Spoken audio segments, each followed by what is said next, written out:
from Police and John Mullis from Public Works, who are all tied into a lot of the things that we'll be speaking to today. So go to the agenda. We're going to kick it off with transportation planning. Shannon will be giving you a brief overview of sort of our long-range planning, some of the regional and statewide partnerships that we've worked through on coordination, as well as talking a little bit about the comprehensive plans and public involvement and project prioritization for our projects in the capital improvement program. And then we'll turn it over to Russell, who's going to walk through sort of some of the design and operations side of things with city versus state-owned streets on the maintenance system, talk a little bit about roadway design guidelines and how federal, state, and local guidelines kind of mesh together in everything that we review and design through our program, and talk a little bit about speed limits and traffic studies that we perform on behalf of projects, as well as citizen residents complaints that come in.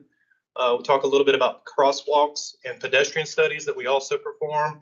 And then he'll get into a little bit more on the signal side, talk about both traffic signal design, always stops, improvements that we do at intersections, and then more on the operation and maintenance side, how we handle operation of the signal system, and look at system funding for new improvements. And then touch just a little bit, I know you know a lot about Vision Zero already, but just talk about some of the program and outreach aspects of that program. And then we'll also, Sergeant Kutcher and Sergeant Klatt will talk more to how we handle school zone and traffic and pedestrian safety. So that's sort of what I think Shannon's got a small slide in there to talk a little bit about safe routes to schools, but then it'll be more on how we're monitoring all the different schools around Apex, both from a public engagement and education scenario, as well as how we try to handle enforcement in school zones and look at both vehicular safety as well as pedestrian safety. So with that, I will kick it off to Shannon, who will start us off with the transportation planning side. Okay, thanks, Chris. Good afternoon, everyone. So as far as transportation planning, we'll lightly touch on the topics on the screen, including our regional coordination, a link between land use and transportation, and some of how we do that. We'll cover our transportation plan, when those are updated, how the public's engaged in that process, and then get into project prioritization and funding. So first off, regional coordination. There are two main technical committees that town staff participate on. The first is the Campo Technical Coordinating Committee, or TCC. And this group advises the executive board. So the executive board is the decision-making body, and that's the board that Mayor Gilbert sits on.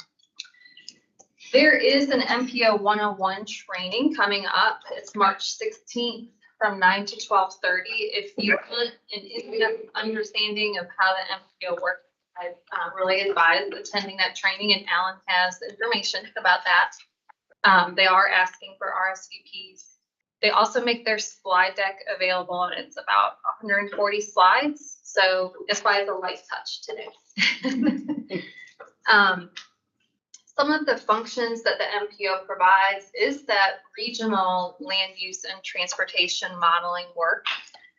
They also provide regional input on the statewide prioritization of projects. I'll get into that in a little bit. They are federally required to develop a metropolitan transportation plan, or MTP, and that MTP has to be fiscally constrained, unlike ours, and it must meet air quality constraints as well.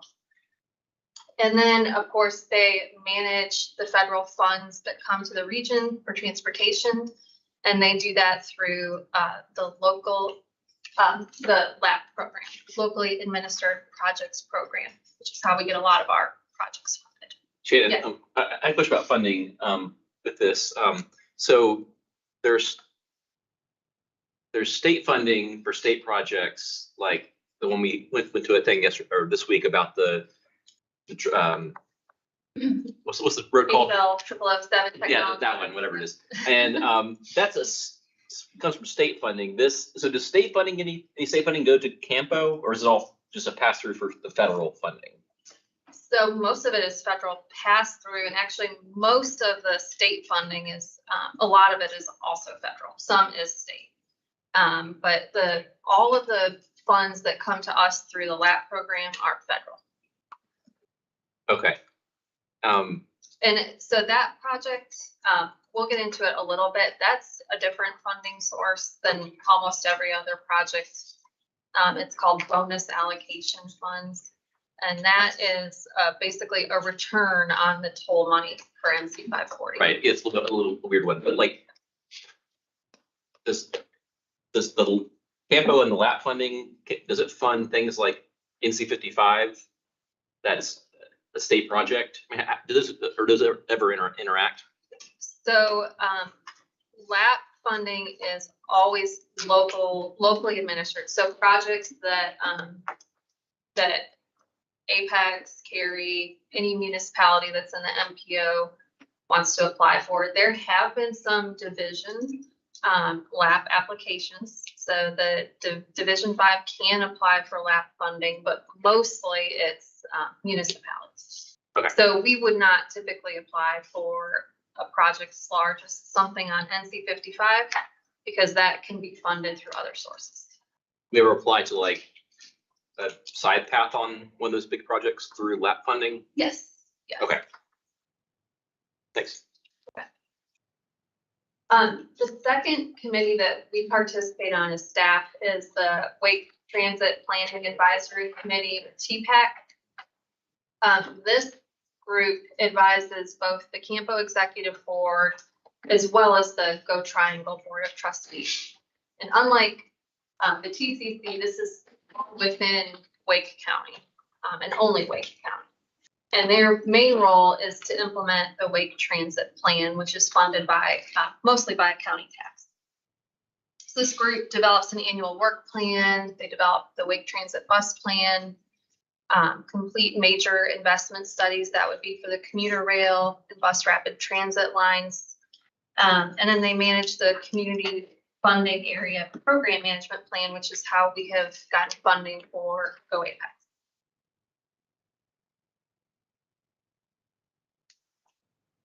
So first thinking regionally about that transportation and land use linkage, and we'll see how brief I can make this. It's mostly done as part of the Metropolitan Transportation Plan development process. So that MTP is updated every 4 to 5 years, and it takes about 18 months. So it kind of feels like you get a year break and then you start the whole thing over again. It begins by the town submitting parcel level data about our existing population and employment and development status of every parcel in our jurisdiction. So that is used to develop the baseline. And then there's a horizon year. So the MVP now, the horizon year is 2050, and they'll do the 2055. So the horizon year information is our land use plan. So TJCOG takes that information for the entire region. They create a baseline, and then they put everybody's land use vision into consistent categories. And they use that to create this community biz model. And that's basically showing where areas are most likely to attract population and employment growth. So that work is done by TJCOG. That model is used to develop the Triangle Regional Model, which is done through work by both Campo and the Institute for Transportation Research and Education. And that's taking that community biz model and then saying, okay, we'll break this area into traffic analysis zones, and it shows how many people are trying to get from one to the other. Then there's a cyclical process where that model is compared to the Metropolitan Transportation Plan, and it shows how much traffic is likely to use each roadway by the horizon year. There's a review process that occurs with municipal staff. We compare our local plans to regional plans, make sure that they're consistent. Look at maybe some land use recommendations that need to change based on projections. But that's basically how that process occurs. Right now, Campo does not have a strong role in advising land use recommendations. That is in their strategic plan, is something that they intend to focus on in the future.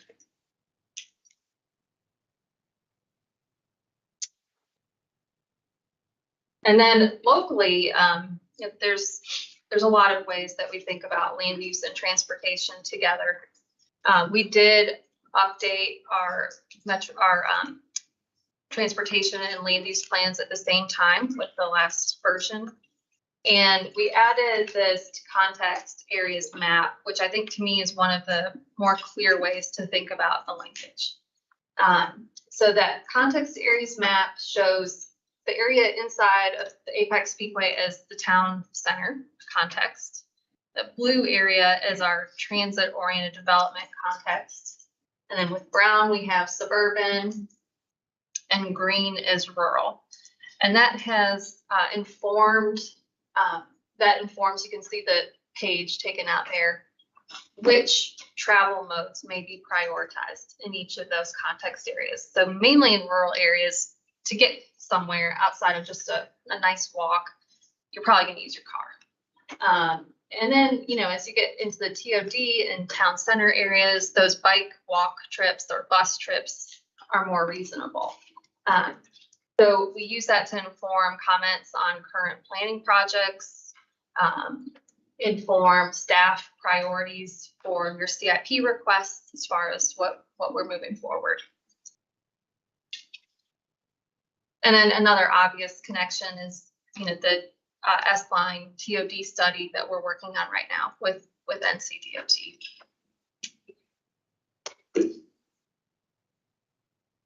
I was asked to talk a little bit about roadway types and kind of how we come to these recommendations.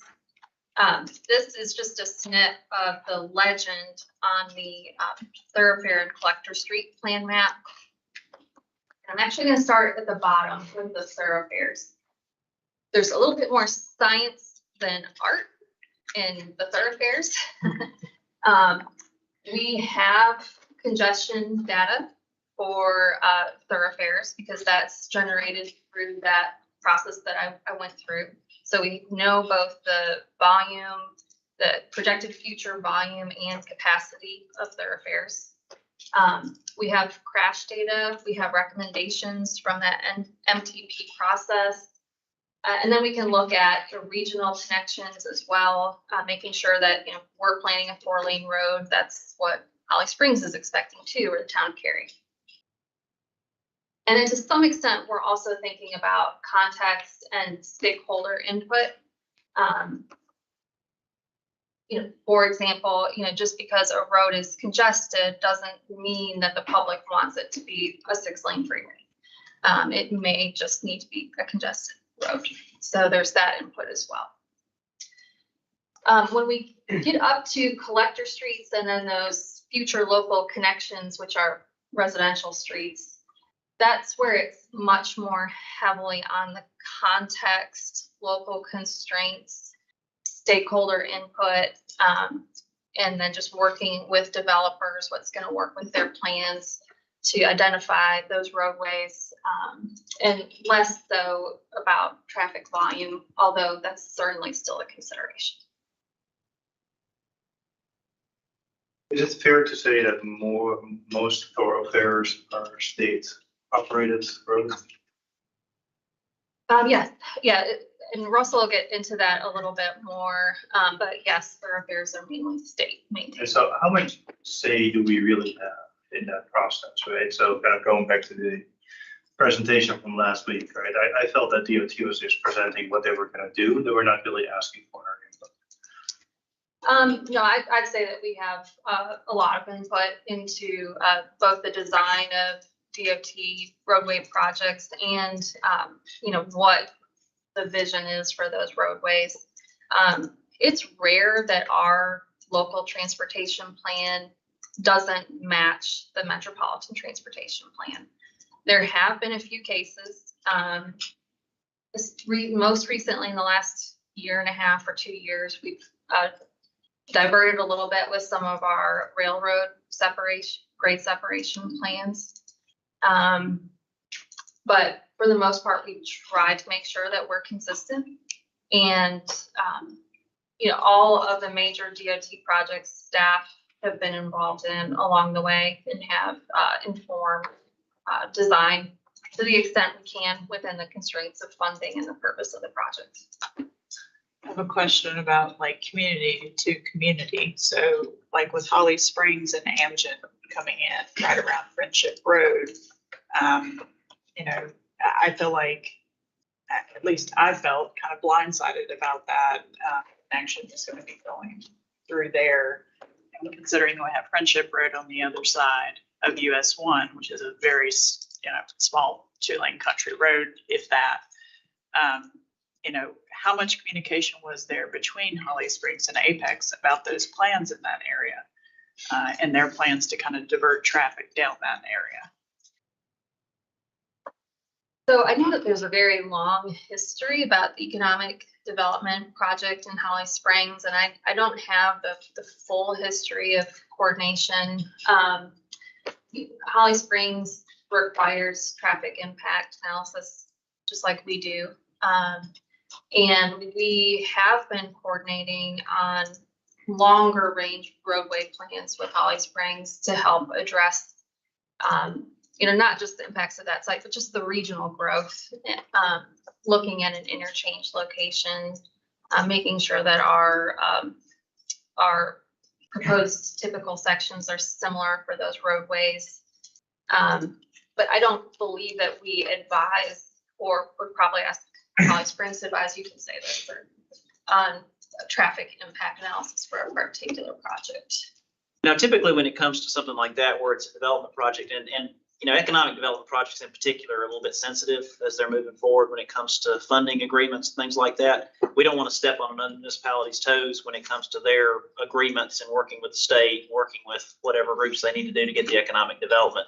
But it's not totally unusual that one municipality would have a traffic impact analysis that might touch on a border of another municipality, and they're working with DOT on it, and they may or may not reach out to that adjacent community to get input on that. So, we try to, like Shannon's saying, at a high level, we try to make sure that our plans match up, so they know if something's supposed to be a 4-lane road or a 3-lane road, and that helps guide the process. But, usually we try to keep our distance when it comes to like particular projects that are being analyzed, unless there's a whole lot of jurisdictional overlap between actually what's actually being proposed. It just seems like the vision for what they thought of in that area was not cohesive with what we were thinking in that area in the Friendship community. So that's what I'm saying. Yeah, I don't know if we want to get too far into a particular project, but land use is definitely, a local function. And I think that's some of where Campo is saying that they may have more of a regional advisory role.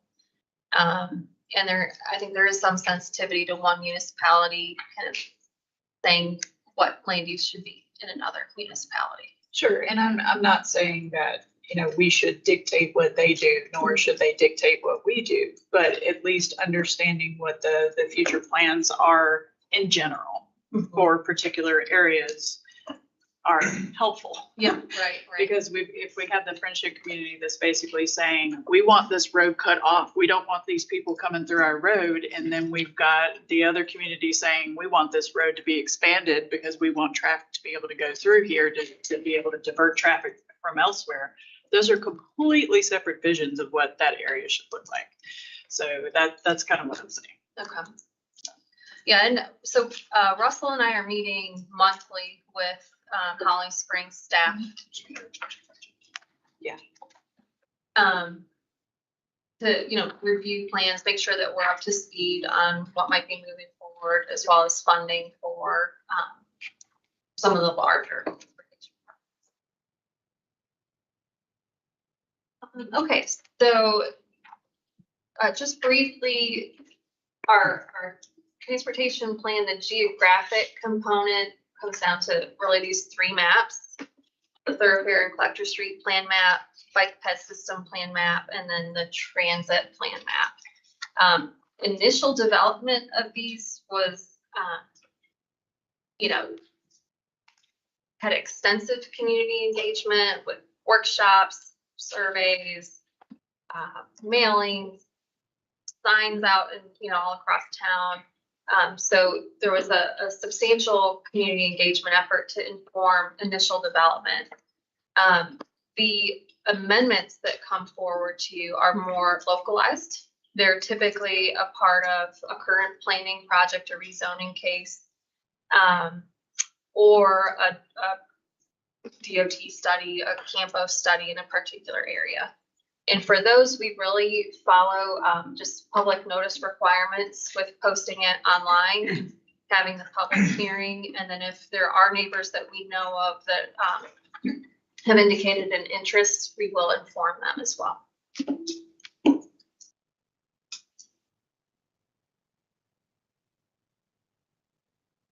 As far as our local prioritization of projects, the Advanced Apex Plan does have recommendations for near, mid, and long-term priorities for roadway and intersection improvements. And we do go back to those every time we make the staff CIP requests for our 5-year CIP. The Advanced Apex prioritization considered everything except for, I think, the last bullet in that list, and I added that because something that we think about very strategically is funding opportunities and prioritizing projects for, what we expect we can get some grant funding support. So it may not always be the very highest priority that comes forward to you in the earliest year. It may be because we know that there's some funding opportunity. And then as far as bike ped, there's not a prioritized list of projects in the transportation plan, but there's a policy recommendation to prioritize projects in the town center, transit-oriented development areas, and then surrounding schools.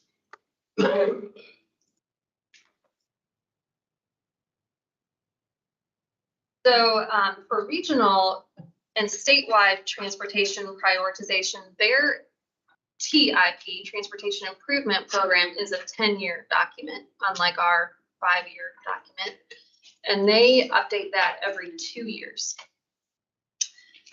So there's a metropolitan version and a state version, and they have to be the same. So if one is amended, the other's amended. Any project that moves forward for funding must be in that metropolitan transportation plan that we first talked about. So there's not going to be a project funded that is not in that. That's why it's really important that we're engaged in that process. Programming occurs through this process called SPOT, which stands for Strategic Transportation Prioritization, which I don't know how they came up with SPOT, but they did. And that is led by NCDOT.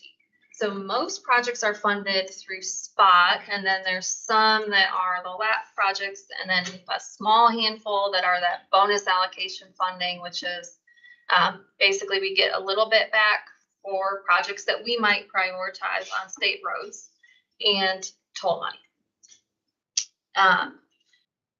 There's a state law that guides how this process works. The MPO does get to put forward 44 projects per mode, and they probably have 25 slides in that MPO 101 explaining how they do that. They're very strategic in that approach. And then both the MPO and the division engineer can submit some local priority points for projects. So there is some local input that happens in that way. Projects that are not funded for right-of-way in the first 4 years, it used to be 5, now it's 4 of the 10-year document, have to go or can be reprioritized again. There's no guarantee that they're gonna stay in. So I've always found like the distinction between spot and lap a little confusing. So is it right to say that spot is NCDOT's process for Campo to get projects? And lap is Campo's process for us to get projects from them? Yeah, I think you could say it that way. Spot is statewide, so it's, all MPOs and a lot of them most of them are state-led projects. Lap are local funded projects. Locally administered, Locally federally. administered. So generally using the lap projects are smaller stuff they want to do in town. A spot project is something massive. Yes, and there's 3 tiers of projects in Spot. There's regional projects, well, division are the smallest. I think regional are the next level, and then state importance. So is 540 a spot project? 540, yes, that was prioritized through Spot, yes. And so is 55, 64, 10, 10. My last slide. So the transportation improvement program is being developed now. And so I listed on the last column whether some of this information is from the adopted STIP or what's been shared with us is the preliminary STIP. And then there's a few amendments that are being proposed. So if you just quickly look down here, 540 is under construction now, so green is under construction. There's a smaller project at Apex Peakway in Old Raleigh, an intersection improvement that should be starting later this year. The US 1 New Hill, Holloman, Friendship Road, interchange improvement, right-of-way is expected in 2024. And then the project that we met about last week, NC 55 at Technology Drive, construction for that is expected in 2025. And then kind of working our way down, US 64 keeps moving around a little bit. Right now, right-of-way is expected to start in 2026. They're actually proposing to break up the 55 improvement project. I should have put those two together. There's one line in between them. It'll still be done, completed overall as one project, but they'll start the railroad bridge replacement earlier because it's so complex. So they would start right-of-way for that in 2027, and then right-of-way for the corridor widening in 2028. The US 64 751 interchange conversion is back in the preliminary STIP. It had been kicked out, now it's back. And then you can kind of work your way down. 1010 is still a little bit further away. The US 1 corridor widening has now been combined with an interchange improvement at US 1 and 55 as one large project. And that is just programmed for initial study, no right-of-way or construction yet. And then I wanted to mention the last one, and Russell will get into this in more detail, but upgrading Apex to a townwide signal system is a pretty small project as far as, STIP level project. There's a new program where projects can be swapped, and Campo is recommending that this project move forward and a larger project move out. So that may happen earlier than we expected. Don't yet have a year for that. And I will pass it on to Russell. We go there, Shannon. Sure. So going back to your previous slide where you said like if it's not funded for right away in the first 4 years, it's basically up for reprioritization. So am I correct to assume that everything that has right away not starting until 2027 is still kind of up for debate? Well, it's a little tricky, and we've submitted some staff questions to Campo about this. Some of these projects that are now in the last half of the STIP were in the first half 5 years ago. So I've asked, does that mean that they will need to go all the way through reprioritization, or are these staying in the step 1010 road 55? And there's a lot of new aspects of the prioritization process this round, so I think they're still trying to figure that out. But typically, yes. So I think the 2024 to 2032 step is underway now. So anything 2029 and beyond would be subject to reprioritization. Okay, so that on this list, that would be the NC 55 corridor and the projects below it. Yes. This has not been adopted yet. I said that's 2028, okay.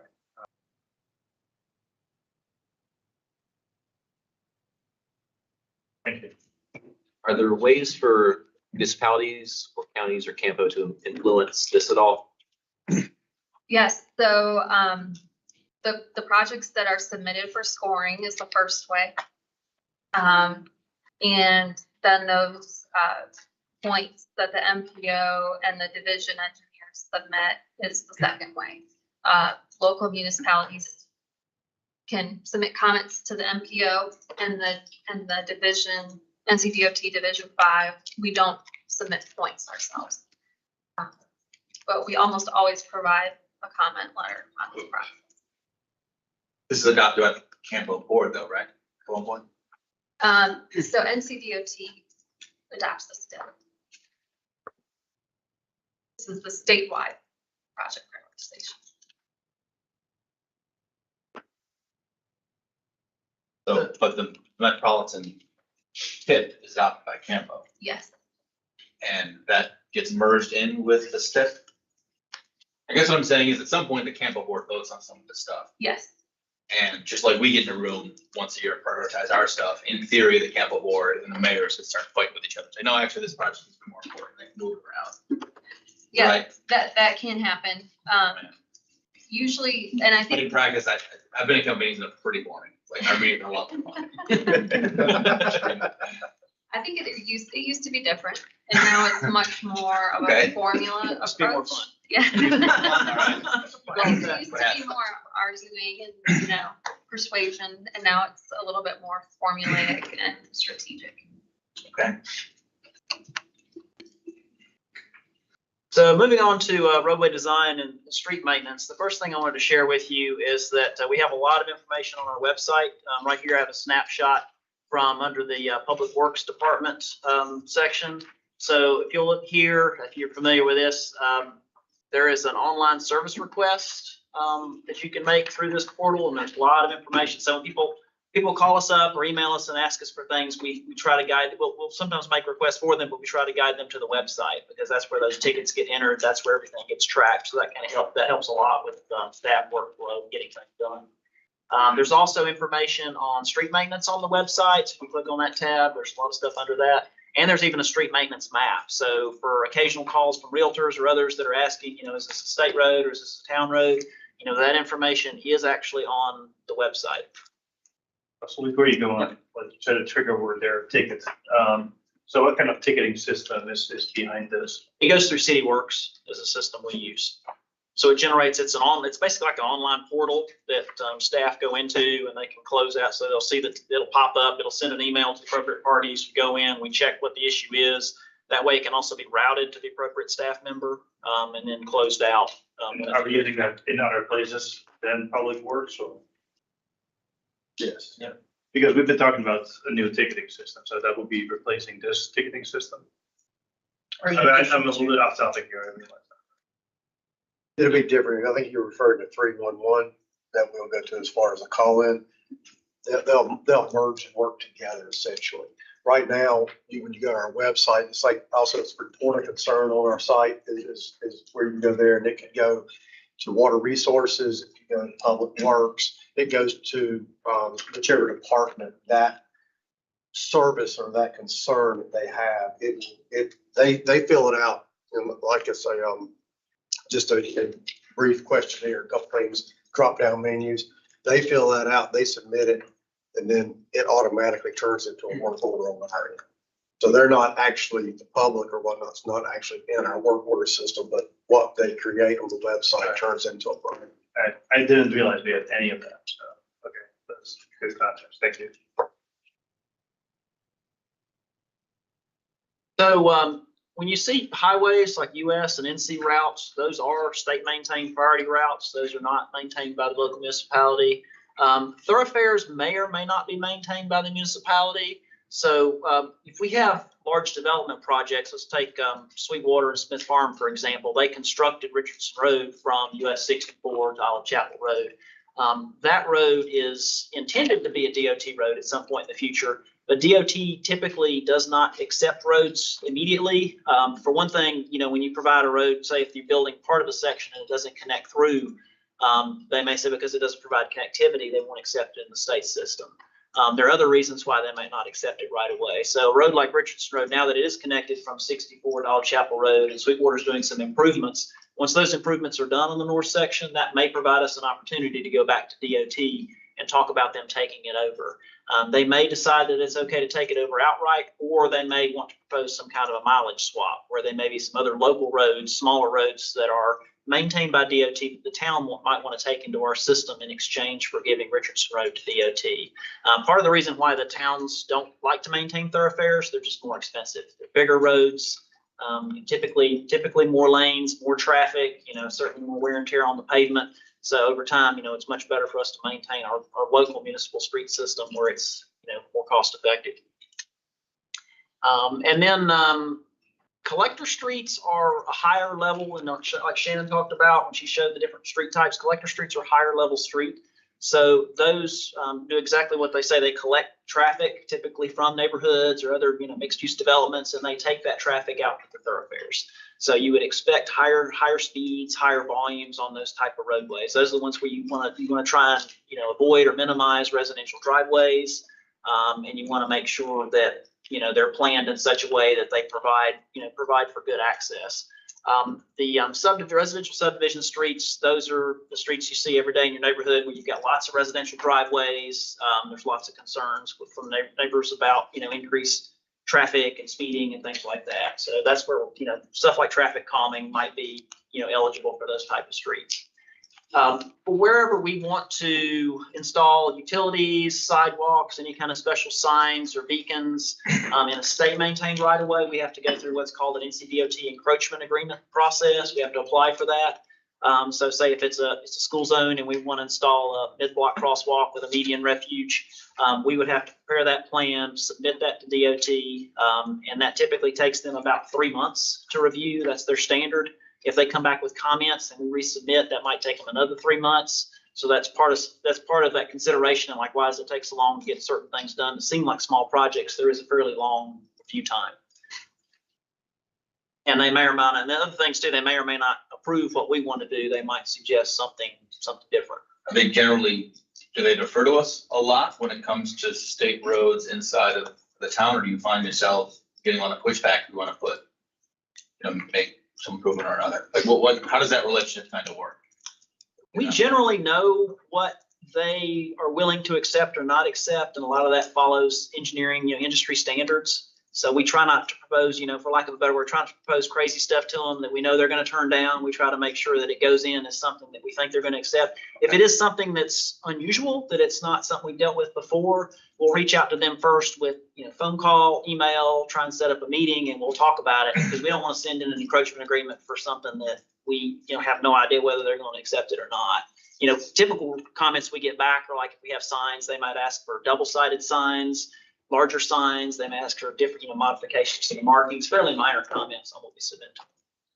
Yeah, I would say that they've had a lot of turnover in the district office who runs the programs that probably review these. And I think the main thing, as long as we're staying in touch with the state guidelines on how, and Russell will jump into this a little bit more with his flow charts here in a minute, but as long as we're following the same kind of guidance that they're getting from their higher ups on how we analyze these corridors and come up with the countermeasures we're proposing, as long as we're following their standards, they're going to usually be fine with it. As long as we're not, like Russell said, as long as we're not proposing something that we know is probably not following their criteria or not as reasonable as something that they would be used to seeing. So we have a lot of engineering guidance concerning different things, and that's one of the things that's, sometimes difficult to communicate to the public. Is there's lots and lots of both guidelines and standards we have to follow. So there's AASHTO's Green Book, which is Geometric Design of Highways and Streets. There's also the AASHTO Roadside Design Guide, which talks about clear zones and things for safety along the roadways. That's where you warrant guardrails, and you talk about how close utility poles and other things can be to the road.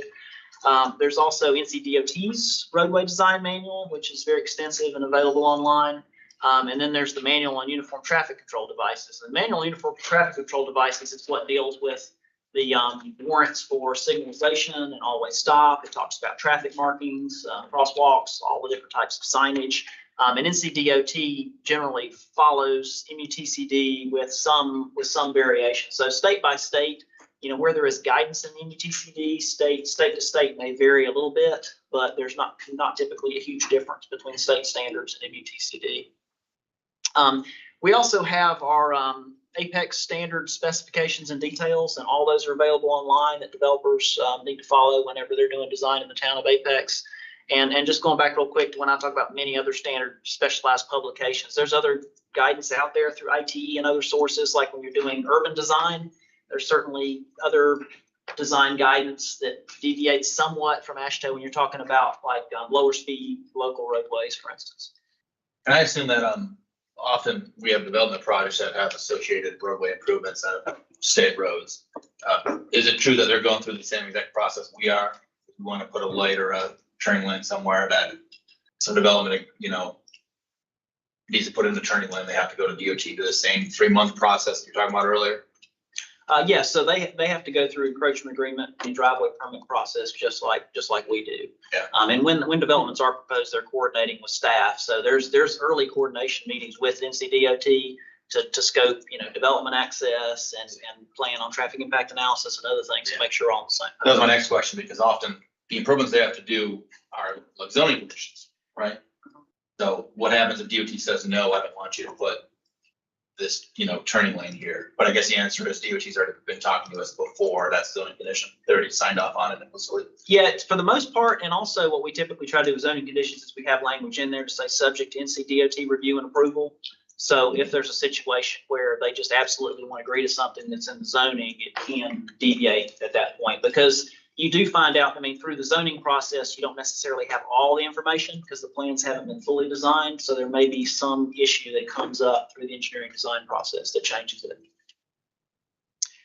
Russell, in your experience, are some of these guidelines don't really work out in the real world very well? And do we have examples or at least in Apex, and examples where I'm thinking more like pedestrian type things, probably people just don't feel safe, and so they won't use the facilities even though they're in these guidelines, or vice versa? I guess the biggest debate in the industry is between traditional engineering design, which promotes higher speeds. Typically you design for 5 miles over posted, which tends to encourage drivers to drive faster. And then you look at other programs like Vision Zero, for instance, that's trying to encourage more urban low speed design. So there is somewhat of a conflict there. So engineers, we constantly argue and grapple with that. And then engineers and planners don't always get along either. So sometimes we argue about street trees and lighting and things like that on projects. But it is, the main difference is, I think, between typical highway design, high level, high speed design versus local urban streets. It seems to me like the argument, maybe I'm just in this world of pedestrian friendliness and all that, but it seems like the move is away from these top speed type, speed is the only thing, and more to these other factors. Has that been Apex's kind of evolution, your evolution, or Shannon's? I think it's important to identify major roadways and make those as safe as possible so people have that mobility. I think the same people that argue for lower speed pedestrian friendly environments forget about that when they get behind the wheel of their car. They're trying to get somewhere. So you have to think about those challenges with a suburban environment where people need to drive, and they're trying to get to their destination in a certain amount of time, and they don't want to have to drive through, dense dense urban environment when they moved out to the suburbs. I mean, so it's that, it's mobility versus that, that, I guess, that perception of safety. I also do think that over the past 20, 25 years, there's been a pretty large shift, I think, from like when I first came out of college in transportation, there was not a lot of pedestrian type sidewalks and bicycles and bike lanes. They weren't even on the table yet. And they started coming in around the early 2000s, mid 2000s, and DOT has slowly sort of started moving away from just the vehicular only capacity type design style to they do really look at pedestrians and transit and everything else. It's just that they've kind of still got to, like you said, it's a balancing act between how do you address the capacity and congestion and how do you make things more safe. Well, to me, it's obvious that that was the case because you look at the built environment and it's like, very little, in my opinion, consideration for pedestrians, and we're trying to fix that now. And it's really hard, kind of expensive. It's too bad. I think that it was like that for a long time. Yeah, but we have a very auto-oriented culture, so it's that shift. It's trying to, again, people that, when I want to be on a bike or when I want to walk, it's different than when I want to get in the car and I want to get to downtown Raleigh. So you have to consider that, those competing interests. So let's see, next up. So we do have in our standard details various cross sections for streets. There's a lot more variation if you look at Advanced Apex in terms of choices where, because these are the basic standards. So if you think about, we point to a street like let's take the major collector street in the middle, for instance. That's a major collector street. It's 35-foot back to back, curb and gutter street, sidewalk on both sides. The bicycle pedestrian equestrian plan may dictate a 6-foot, a 10-foot shared path on one side or the other. But, another example of a major collector street is out here at Village of Apex, where you've got a median divided 2-lane section with parallel parking on both sides. So there are options beyond what our basic standards are if developers choose to propose those depending on the type of product they're proposing. We would say that, this is standard, so I consider this a minimum. We would want developers to go above and beyond, but in a good way, not just make a wider collector street, but like, what are they providing? Are they providing street trees? Are they providing parallel parking? Are they doing a median? Things to really enhance it and improve safety and not just build a bigger roadway. And then you can see the difference between minor collector street, 27-foot back to back, major collector street, 35-foot back to back, and then our 2-lane rural thoroughfare cross section.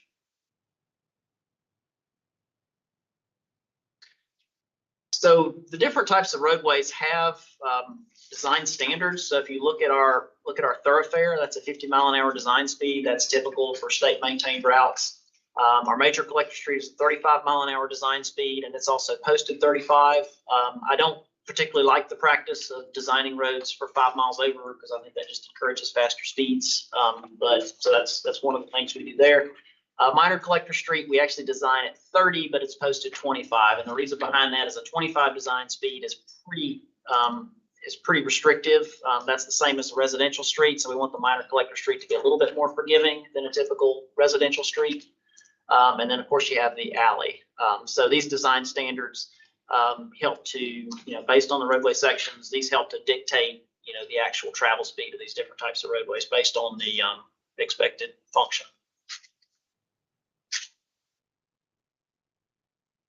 So we got asked a lot about speed limits. Engineers look at speed limits typically based on, for existing roadways, an 85th percentile speed. So we'll go out there, we'll do a speed study.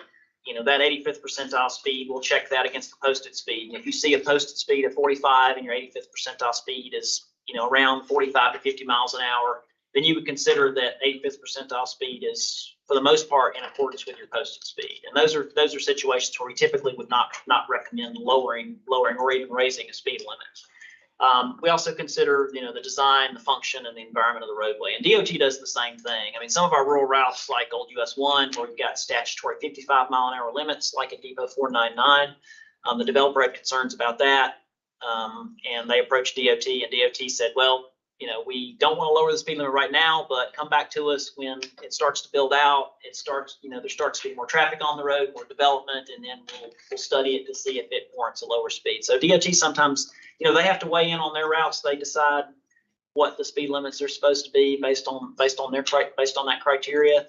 We'll provide some input where we can, working with the development community, but at the end of the day, it is their decision. It's a state route.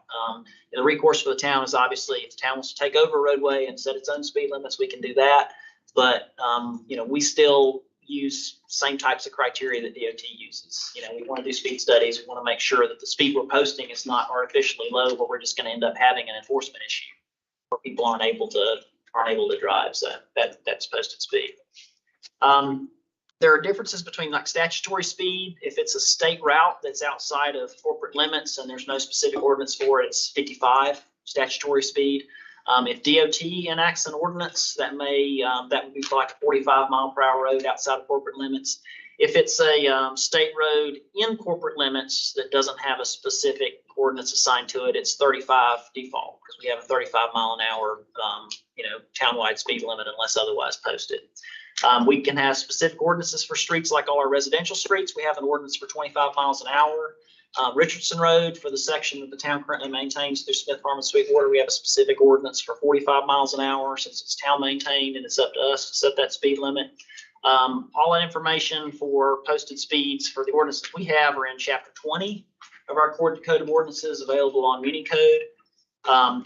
Any resident can request a study. They can ask us or they can ask NCDOT if it's a state route, and we'll review. And we do keep speed and volume data. We archive that. So if somebody asks for something, we'll look and see if it's been studied in the past year or two. If it hasn't been studied in a while and it looks like it needs to be reviewed, we'll go out there and we can do a speed study. We've even done that in some cases where residents have a concern on a state route, and we've studied a state route and we'll provide that data to NCDOT to help in their decision, because sometimes it takes them a long time to respond. So, it helps speed up that process. So, Russ, so what I heard you say is correct. So we can set by an ordinance our road speed limit whatever we want, right?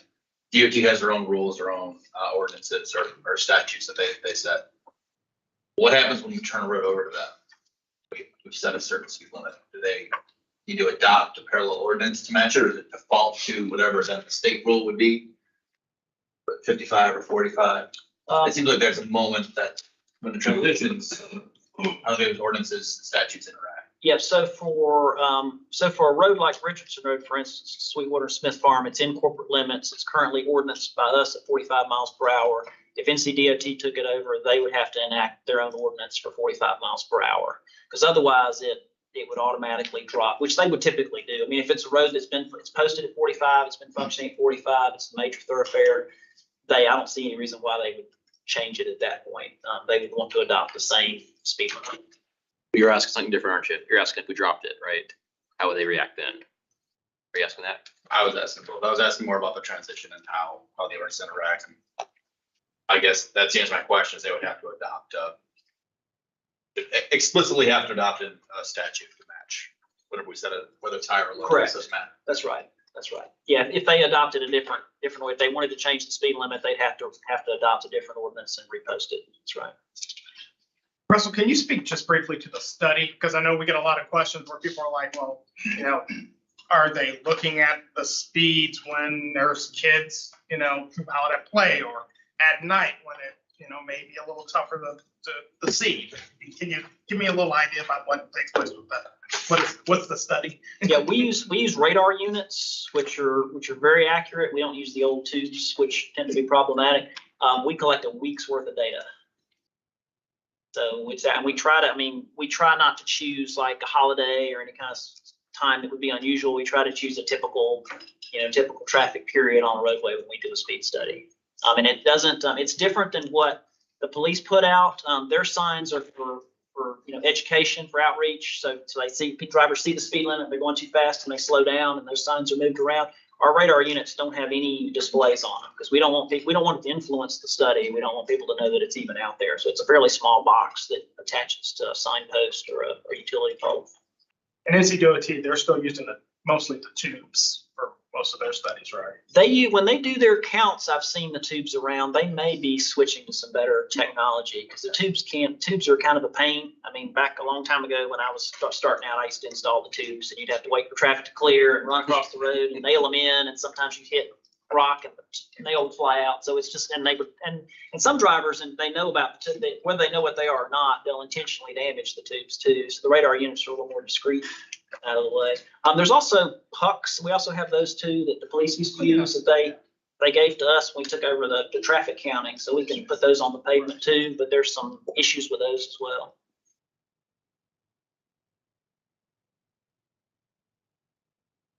So crosswalks, there is also, you can request a study online for crosswalks,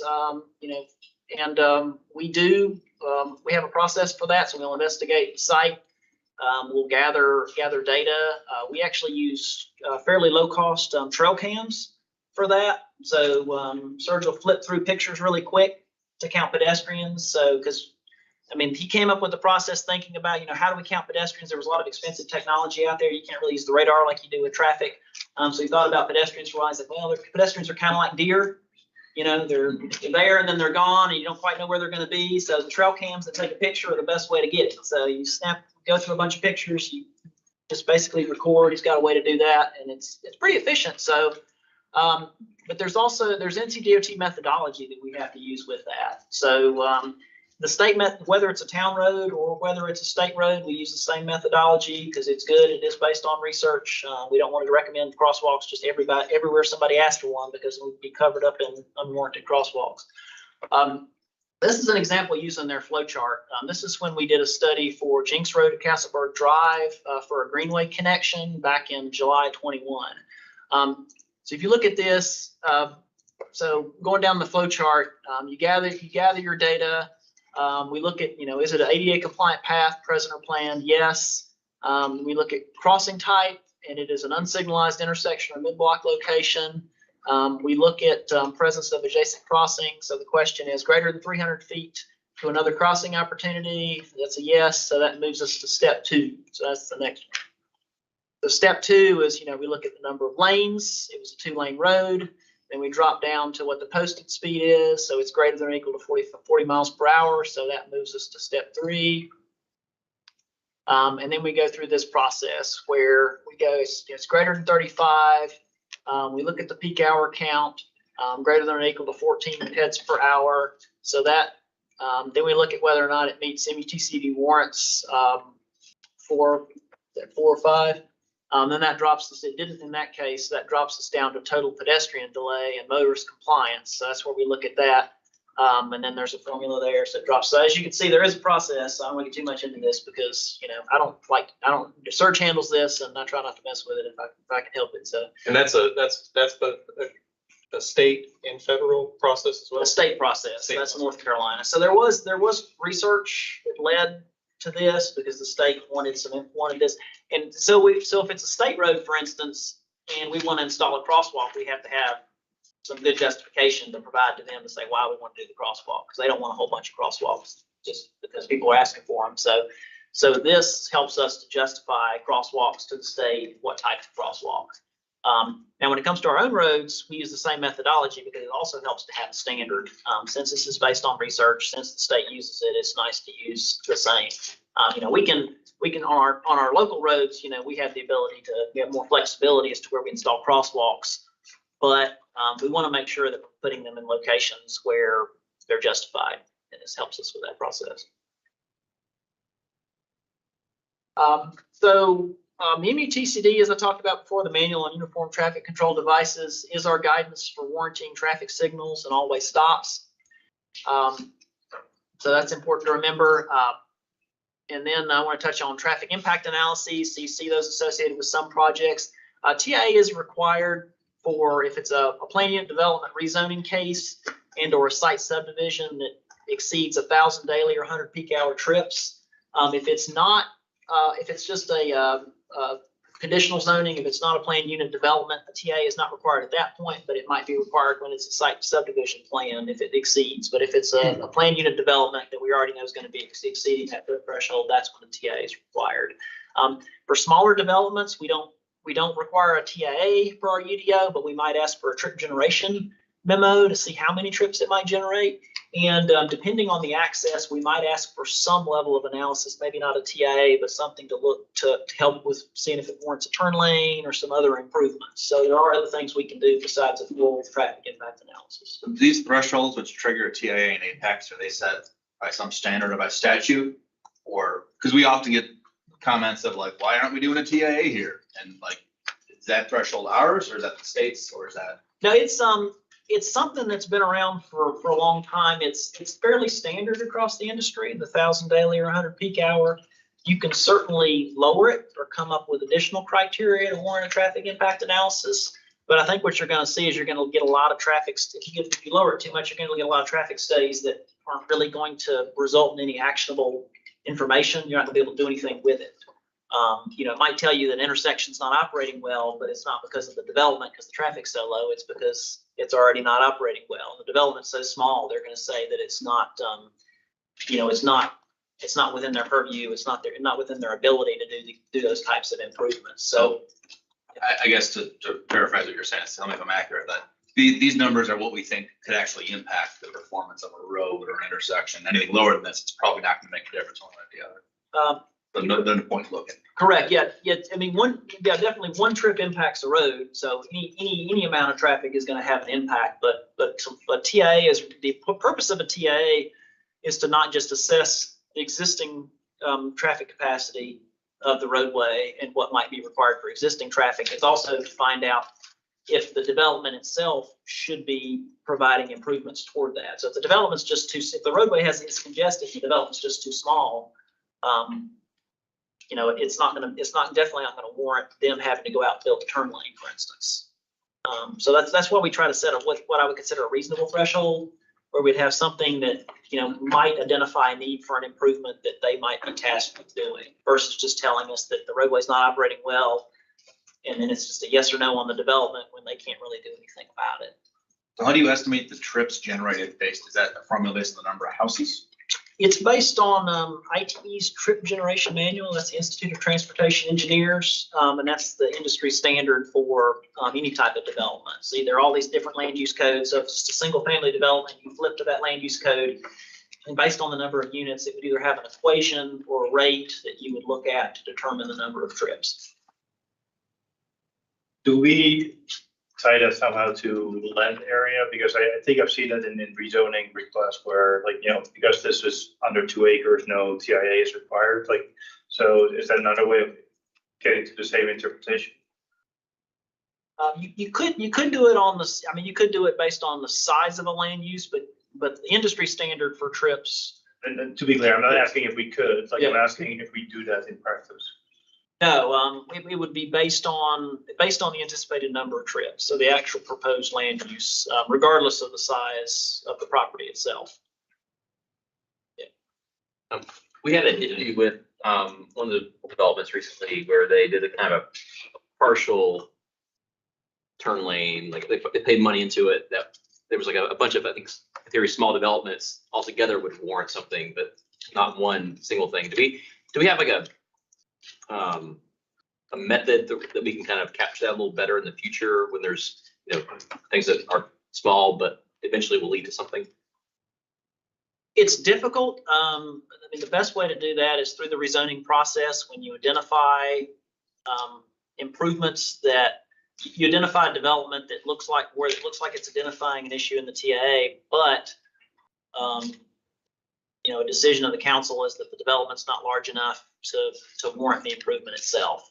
So either the developer could volunteer an amount or it could be requested as part of the condition of zoning. We've run into that before. I think there was a recent case out off near New Hill Road where we had made a recommendation for a traffic signal as part of the development. I think it was, they thought it was, considering the number of units, it was a fairly large amount of money for them. And additionally, there's a question about whether or not the signal might be warranted. So one of the things they came back with was a cost share, contribution toward the signal, and they offered that as a zoning condition. So in those kind of cases, staff can carry that forward, and we take direction from the council as to whether that sounds reasonable to the council or not. Do you guys encourage that for smaller developments nowadays? It's not routine for us. Typically, we'll either ask for an improvement or, if it's warranted, or we might ask for a fee in lieu if there's a project that's coming up, like a TIP project that's supposed to be building it. For some reason, it doesn't make sense to build it at the time the development comes in. That's where you get to anytime you have, like the next bullet, future signals, always stops and or additional lanes. I mean, there are options. I mean, certainly there's a fee in lieu that developers can propose, and staff can either recommend it or just carry it forward to council for consideration, installation when warranted and installation when development. And traffic signals are the biggest problem we have because you're projecting whether or not it'll meet warrants, and then somebody's got to justify that to DOT, and then they've got to agree. So sometimes it's easier just to collect money for traffic signals than it is to try and get a developer to do it if it doesn't seem like it's going to be a good case for it. And Russ, my question is along the same line, which is, we get smaller developments that may not meet that 1,000 or the 100 peak hour, but we're getting kind of groupings of them within that area. Do we have a way of kind of capturing, individual projects themselves aren't going to require the TIA? And the TIA, I thought you did a great job of explaining, it's not just looking for how much, whether or not the road works, but whether or not there needs to be some future improvements on it. How do we capture the multiple small units that may not meet that requirement for it, but in the aggregate could create the need for things that could be addressed when we get that analysis? That makes sense? It's difficult in an area like this when you're growing rapidly if you have a lot of small projects. Because you get the flip side of that complaint is you get developments like Sweetwater that are building a lot of infrastructure, and they're complaining about why we're building all this infrastructure for other small developments to take advantage of. We don't have transportation impact fees. If we did, that might be one way to address it.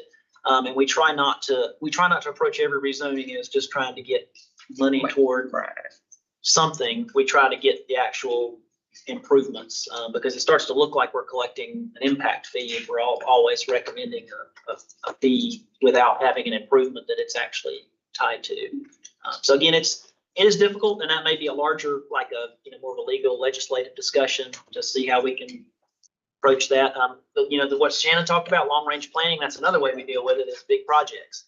Widening of NC 55. You're not collecting incremental fees from developments toward widening of NC 55. You're waiting on the state to come in with a TIP project to widen NC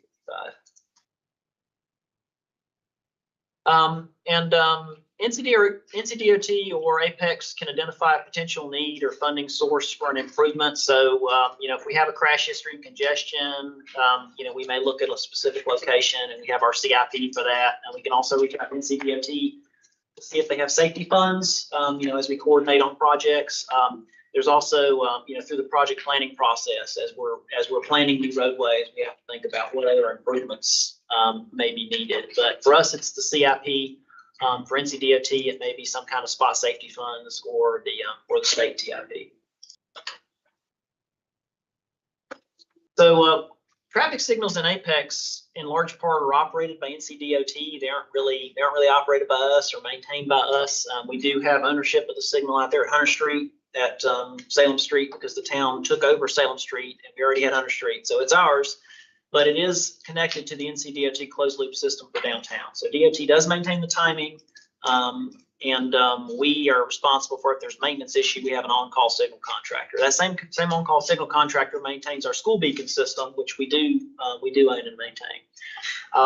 So these closed loop systems, which are like NC 55, downtown closed loop, 1010 Road, Peakway will have a closed loop. All these different systems are maintained by NCDOT.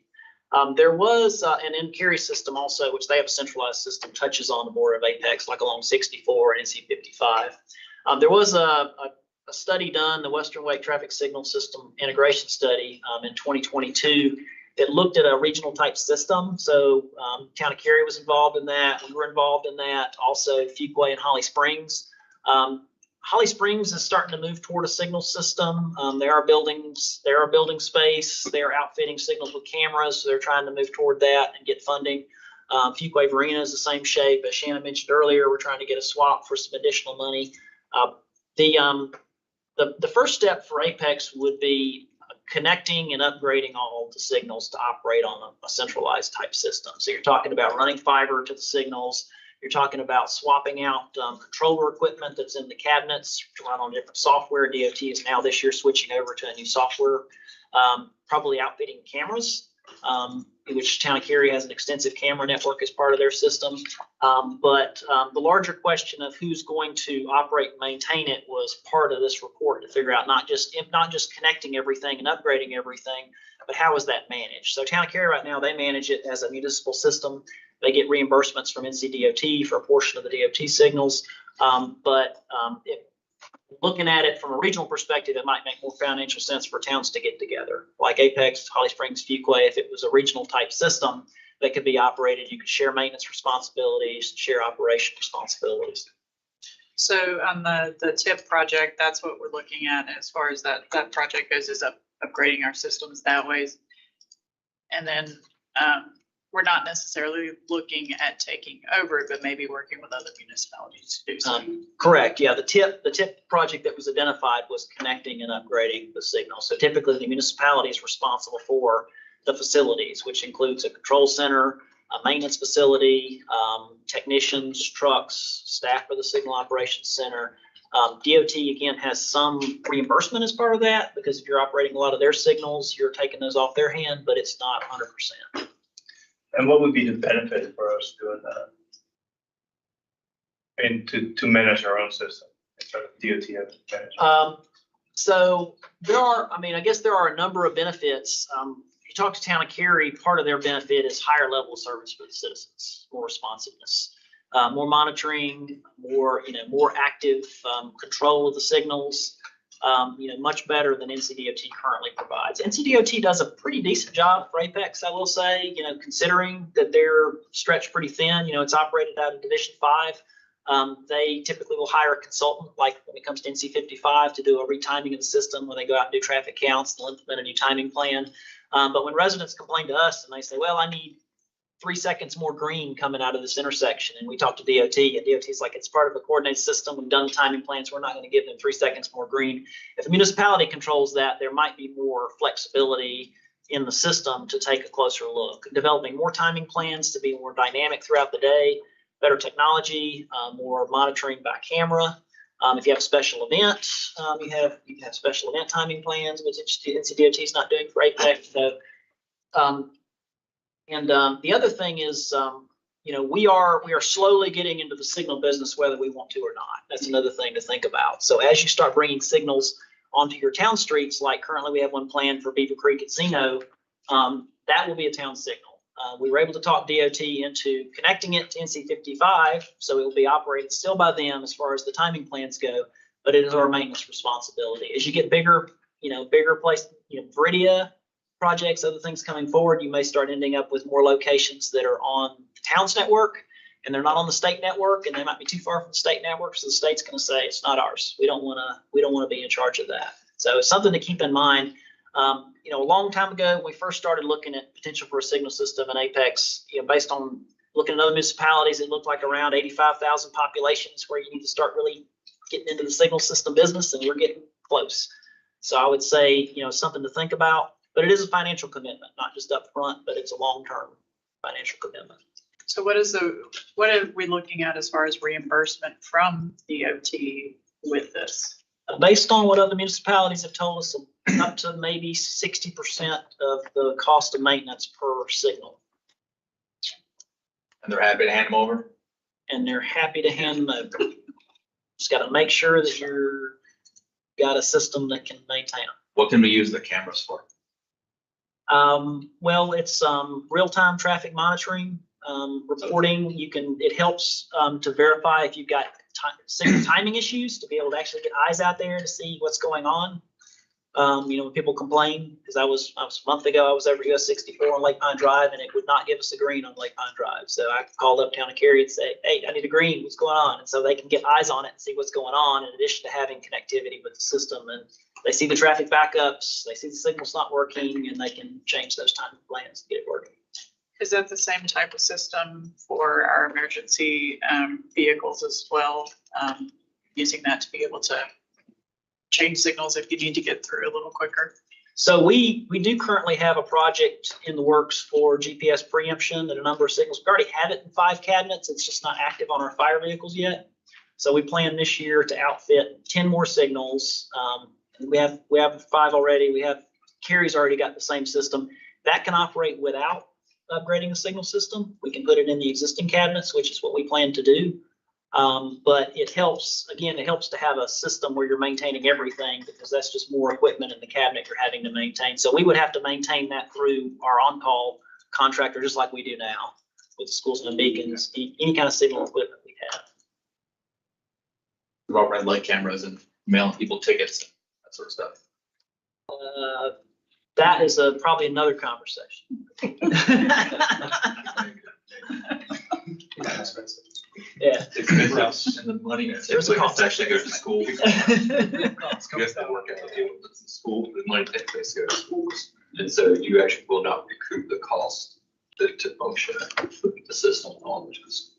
Could we use it for upgrades to transportation needs for students? No, but it goes to these schools. So it's similar to any, there's funds now that we get funds through certain activity that the police recover, and those funds actually go to school students. That's a statute, state statute. So, and it's the same on that. And quite a lot of places have actually done away with them now. Because in the end, if the school can voluntarily work out a deal, but there's sometimes They need that, yeah. and so in the end, you don't recover your costs. And a lot of these managers are just like, just let us recover costs, you can have the rest. But It's not what the statute said. Yeah. So, but one more question on the public safety thing. What about like Amber Alerts? Are there any like license plate reader things where any of these cameras are hanging up on? Cars going by to know if it's an active situation. Yeah, like I'm that? not aware of Town of Cary using cameras for that purpose, and they don't record. All their cameras, as far as I know, are used for monitoring live traffic. Yeah, live monitoring. So when they're in the traffic control center and they're getting reports of issues and they're seeing issues, and if there's issues in the software, they can bring up a live feed and see exactly what's going on. So if they need to clear out a queue, they can, reprogram it and clear it out if they need to. But not like, there was a crime at 9 PM last night. Let's go say you drove by the intersection to pull on something.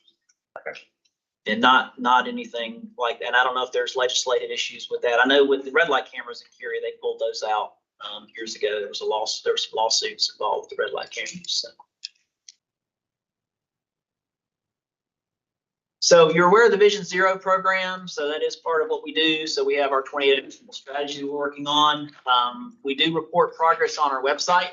And we just recently posted our updated 5-year crash data. So that's 5-year crash data from 2017 to 2022, which identifies our high crash, high injury network. So that helps us. It's going to help us prioritize projects. So we'll use this more to help guide our CIP requests. We talk about improvements. In particular, when you see intersections and sections on the high injury network, one of the things we have to do is figure out like what's causing these crashes. So there is some amount of study to figure out what the issue is. You can also identify systematic issues. There may be certain types of signal timing. It may be permitted protected versus protected only phasing that needs to be implemented at certain intersections where you're seeing high crash rates, high injury rates. So there's just a lot of stuff coming out of this program, and when we get our traffic safety engineer, that'll help us, do even more with the program to help get this implemented. Is that data available somewhere? Yeah, if you go on our website, we have visions. If you go under, I think it's community and scroll down, Vision Zero is one of the main topics under there. We post our quarterly progress reports. We posted our 5-year crash data, and the whole action plan is accessible on there as well. And it was just adopted back in August, but we are making progress. The police have done a lot of work on that. So you'll see in our quarterly progress report, everything has been done because we have the 5 E's and it's not just engineering. So there's all kinds of effort that goes into Vision Zero. Was the previous data set from 16 to 21, or was it? It was actually 15 to 20. Okay, so in the last 2 years, has there been any changes dramatically? For the most part, we're still seeing the same issues like along NC 55, like the major issues, they haven't changed substantially. So there was one question that came up about opportunities to produce like videos and other presentation media to relay safety information to people, and we have talked about that a lot.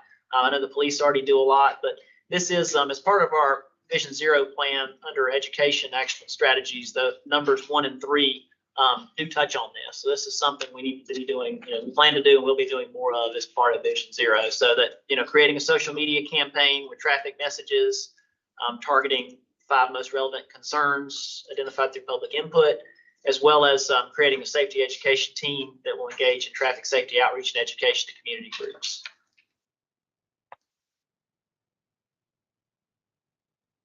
So I was just going to touch on this. I know this is hard to read because it's a lot of data, but this was really just to show you another report that we've started rolling out. We've already provided monthly capital progress reports on all of our capital projects, but we're also going to start sending you out. I think you got the first iteration of this at the end of second quarter. Basically, it gives you a very quick overview of not only our active capital projects that the town's working on, but also the DOT projects to just try to, so you can continue to see how the projects schedules either are shifting or whatever with funding or delays with right of way or whatever. But it allows you to look at all the projects across the board that we're working on, and they're kind of divided up between streets, sidewalks, resurfacing, maintenance type projects, and then the DOT STIP program. So just that's something that we can also be putting out on the public website so that anybody that's interested in what we're doing has another thing that they can take a look at to kind of just see all of them in a bird's eye view. And then if you go to the next slide, we have the more detailed location where many of our larger scale projects that we're working on, we've got more details with pictures and public involvement maps and kind of write-ups that we update from time to time on where the project stands. So we have a link there that citizens can come to and take a look and get a lot of information right there on the website. And then it also provides contact information if they do have questions that can steer them to the right person.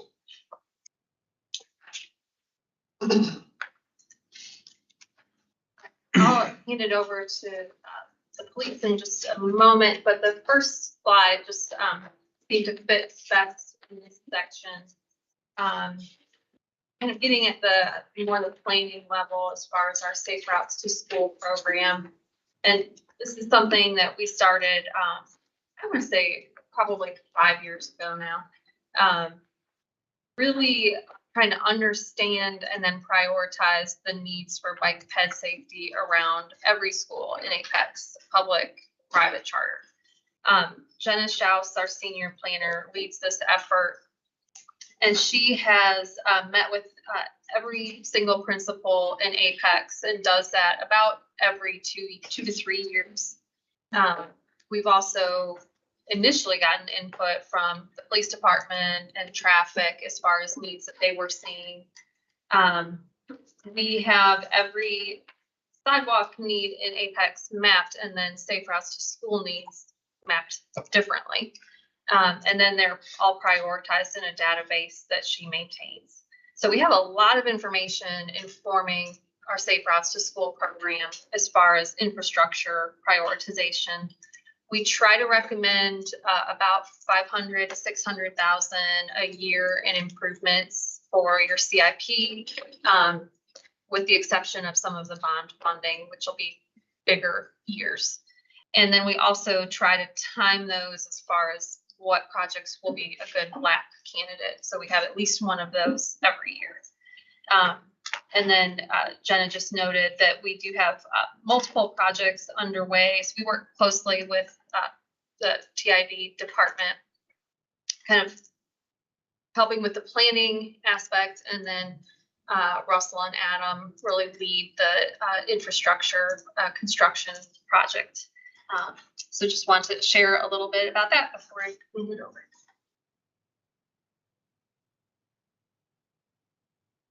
Hey guys, so this means about transportation. We wanted to capture how many students are actually traveling to our schools in Apex every day. Whether it be by bus, by carpool, or juniors and seniors driving themselves. 18,731 students. That's a lot of people moving primarily between 2 windows every day. The morning carpool Because Wake County schools are staggered, usually kicks off about 10 minutes to 7, usually wraps up about 10 minutes after 9 o'clock. So it's actually a pretty long period every day where we have a lot of vehicular traffic on the road. And then it occurs again later in the day in the afternoon, about, I'd say close to about 2 o'clock, and lasting about 10 minutes after 4. Our Wake County schools, they get a lot of the heat because of, seem like they're the spotlight for traffic, but we gotta forget about now that we have 3 private schools and 2 charter schools. And all those schools don't have transportation. A lot of their students don't live in the immediate area, so all those schools draw a significant amount of traffic.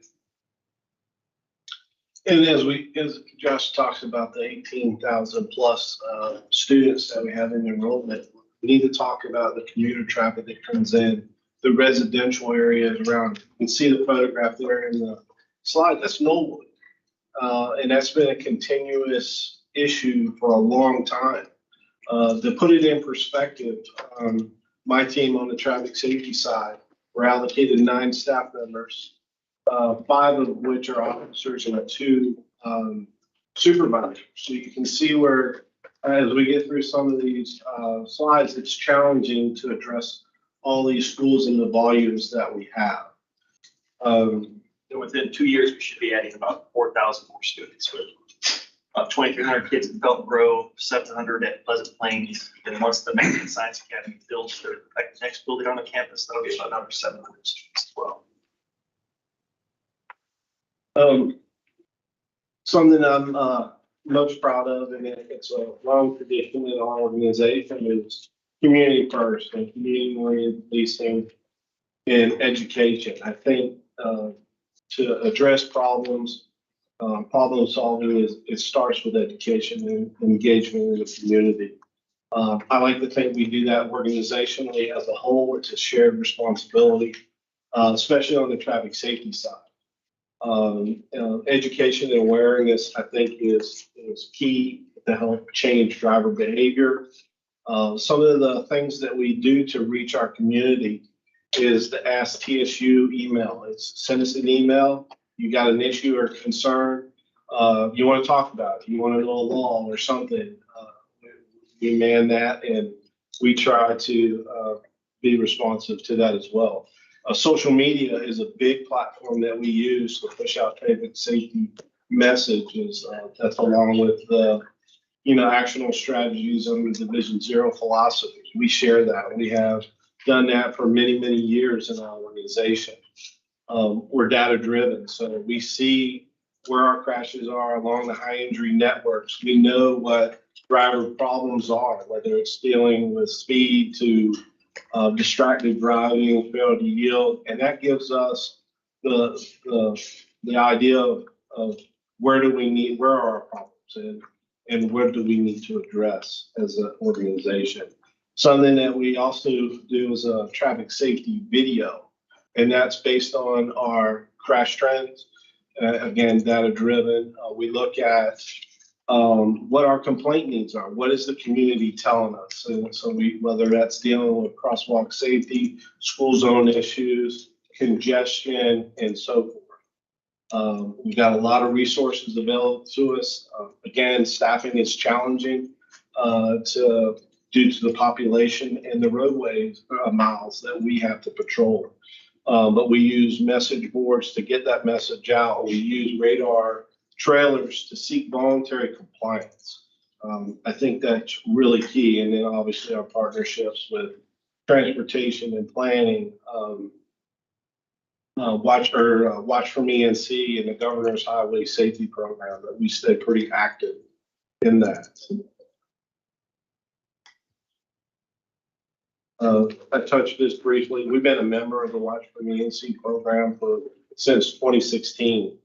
They provide us with literature material that we can push out and pass along to our citizens and our motorists. It's focused on driver, pedestrian, and bicyclists. And one thing that we always try to promote in our HOA meetings and trying to connect with our communities and getting this information out, whether it's a small group of our youth, letting them know the rules of the road and helmets and how important things are. Another initiative that we get involved with is with the Department of Transportation. They have a bike helmet initiative that you can seek a grant opportunity to get helmets and then push those out to those that need those helmets. We've already gone ahead and applied for the 2023 year and hope to get that to continue in this program. Is that something that you as police force need to do, or can private organizations apply for similar grants? Yes, government and private entities can apply for the NCDOT grant opportunity, and Jenna on the planning side kind of work to promote that and get that into the system. Because so at the picture, it's like there's a bicycle ministry and we donate helmets along with the bikes as well, but we purchase them ourselves. So this would be something that for us to look into. So with all this engagement and education combined with the Safe Routes to Schools, has there been have you guys observed that people are behaving differently, like walking and biking, the kids are walking and biking from the school instead of having their mom, or taking the bus instead of having their parents pick them up as a way to kind of help address some of these congestion and taking issues? Say sometimes, like the Friendship Campus, because there is a lot of congestion on Meow Road. They do, if you drive down Evans Road, you'll see a good number of kids walking and, riding their bikes. Wake County, Russell might have helped me out with this. They give us how many kids live within their walkable zone. I'm not sure how they determine that number. I don't know if it's set miles from the school. It's always a higher number than the kids that actually do walk. Scott Bridge is a good example. Scott Bridge has a ton of kids that walk. I'm not sure if the bus, they're considered a walkable school. So it really depends school by school. I mean, it helps us out when they do walk, but it all depends. It can be seasonal. Like we have a lot of walkers in the fall, and as soon as they get cold, that drops off, definitely a rain delay. We're going to talk about it later on the slides, but I don't think our bus ridership ever really recovered as well after COVID. And then once we got a shortage of bus drivers. So I don't think we, like I said, our carpool lines are probably, I feel like, the longest they've ever been. I feel like pre-COVID, I feel like carpool wasn't quite an issue as much because our schools are the same size. The runway, I just feel like the carpool lines got longer. Do we collect that data as far as like who carpool, how many carpool versus bus or whatever? Is that a school thing, or is it nobody collecting that? The schools have lists of who is because I think if they have to walk, they have to register the school to be a walker. But I don't think it's collected every day how many actually walk and how many don't.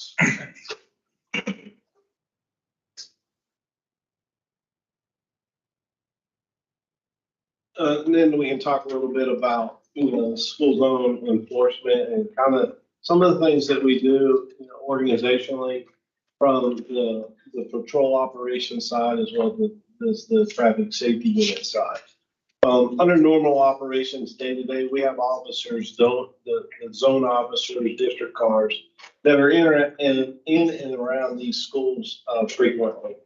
Where my team comes in is we're looking at, speed, LiDAR projects, working in crosswalk zones with plainclothes officers and other ways to, whether it's just speed enforcement, setting high visibility, showing a presence. So that my team is tasked with that and trying to promote the safety within. And we also take it a step further, not only from a citation side or a warning or what have you, but it's also about educating the folks there on the roadside and explaining to them that why we're here. And some of this stuff, is citizen-based complaints and based on and crash data. So it's not only do we worry about or look at the education side of it, but we also, my team is very heavily involved in the enforcement side to promote safety in these areas. Of the crossing guards in Apex, we have crossing guards at each of our elementary schools. The only elementary school that does not have a crossing guard is Salem Elementary. You guys know where that's at, out on Old Jenks. It's technically not a walkable school. There's no sidewalks that actually lead to it, other than there's a new neighborhood that was built recently behind it. I think Jenna Schaus is working on that, trying to get a sidewalk that connects that school off the backside of some access issues. There's been a lot of confusion lately because a lot of times people are seeing police officers actually doing the crossings. Like, so if we have a crossing guard out, if we have a vacancies, one of us from my team will do that. As far as the Friendship Elementary crossing, you will always see a police officer out there. Didn't seem like it'd be fair to put a LSC out there because right now we don't have a crosswalk or a signal or any kind of lighting. So we're gonna man that crosswalk until that intersection is improved. I think, Russell, we still with maybe August of 24, hopefully. Or is that? Yeah, should hopefully by next summer with DOT taking over the project. So once that crosswalk is reinstalled and the lights put up, we would have another LLC work that crossing. Do you see any unsafe conditions that you think need to be addressed through infrastructure improvement? And I'm just pulling one out of my head, like the railroad crossing by Apex Elementary. Are there a lot of kids, like, because there's really no site path there? Are there a lot of kids crossing that's railroads? No one crosses that railroad. Most of the kids at Apex Elementary either walk up James or come down Chingen Road from Sparta or from the same apartments. In this near future, Laurel Park Elementary, which is actually a Cary school, but we man that crosswalk. It's a vacancy right now. There are a lot of people, residents from Cary that walk over that railroad track to get to Laurel Park. And I think as soon as we build the apartment complex, those will be our residents that have been walking over that railroad track. So that's something I foresee in the future. I'm not sure when they break ground that apartment complex, but I'm not sure if we're gonna be able to improve that. Obviously, you don't want kids walking on the railroad tracks, but there is a lot of people that cross those railroad tracks right now. And that was just one example, but, can you think of anything else where you see, kids crossing the streets? The rule was 300 feet, like either direction, we're not gonna do anything, but, kids don't care, right? It's like, they're gonna go like, sort of pointing to Kids negative. they will cut diagonally. They will, Right. it's the path of least resistance. That's which way they're gonna walk, just like most adults. We do see that sometimes. We try to tell them, please try to use a crosswalk, use us, use our crossing guard. Obviously, speed's always an issue. Our crossing guards are always asking us to address speeders in the area. So if one of my crossing guards calls me and says, hey, there's, the people are really blown by on Apex Barbecue at Scotts Ridge, I can mention it to Matt, and Matt can have a couple of traffic guys address it for a little bit. But I think that's our biggest thing. Sometimes our crossing guards are, they're kind of disregarded by the public. So a lot of times they'll grab a license plate for me and I can go talk to that person, explain to them, really they are an extension of us. And there is a general statute that, drivers are supposed to mind their instructions when they're out the road. So that happens occasionally. Because they're not police officers, sometimes they don't get the respect they deserve when we deal with that occasion as well. So how many of these crossing guard situations, something, there's a big issue a couple months ago, in the Friendship area. How many we recently hired? I guess, like what's the current situation? And we got 2 vacancies, so we're still actively trying to hire those, is that right? Yeah, everybody that applied from this last, this go round, none of them can get out. Really?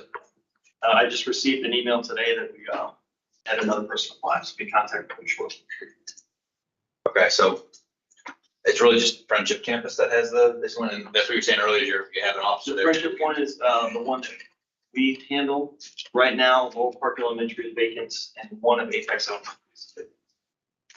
That's where the 2 vacancies are. I don't count Friendship Elementary vacancy yet, since it's not stacked. Gotcha, got it. So you were talking about earlier.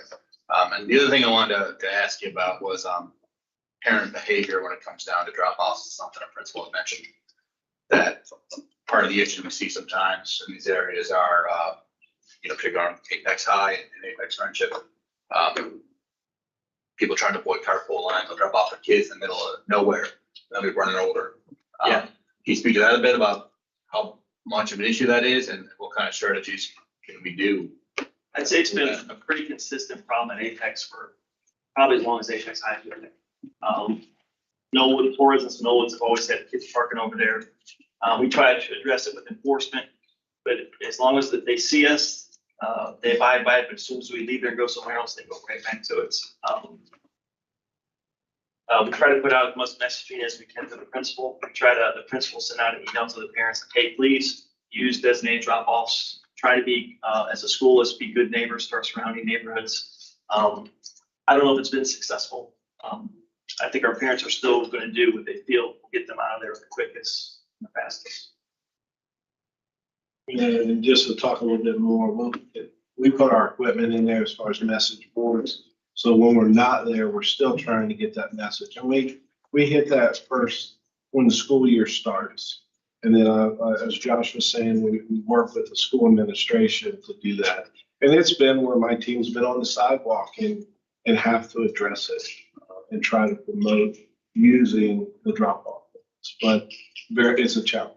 It's a big challenge. And then, obviously Knollwood and parking and they use Knollwood to drop off a lot of the students. So I've been putting the motorcycle guys in that area because they can move pretty freely through there to address the turn violations as well as the drop-offs.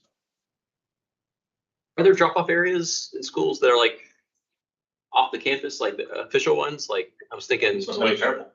You're waiting line drop off. But like, I was thinking, the one on Old Chapel and Kelly. Parents. Oh, there you go. Parents group parks. That one you could, The public's parking lot. but they're you not could put them in the park, drop off in the park, and they could walk up on an easy sidewalk. Is that ever done or encouraged? Some parents might walk up to get them, but not too often, no. I don't think the schools actually classify any Greenway connection as a safe route. I don't mean the greenway, I mean the sidewalk along Kelly. You could drop off on the park and then just walk up the sidewalk on Kelly. It'd be You don't easy. see too many. Oh, okay, I think they use it for their like national right, walk to that school one, day. that one time a year, yeah. But like, I wonder why those kind of things, and even for Apex High School, like there probably are areas down, not Knollwood, but like Town Hall. I mean, it's a little far, but like you could walk easily on that road sidewalk, but it would make it easier. But okay, you said it doesn't have very much except for the one day a year. Yeah. Okay. I just have one thing. So we're still doing 2 traffic control officers at Billy's. That is an off-duty sign, so there's one for the middle school and there's one for the high school. But that's, they hire that through our off-duty contract.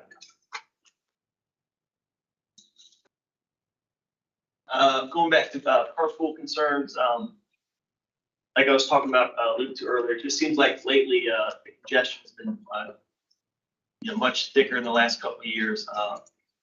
Kutcher and I both get complaints. Sometimes they don't know whether she call me because it's a school related issue. Sometimes they call Sergeant Kutcher because it's on the roadway.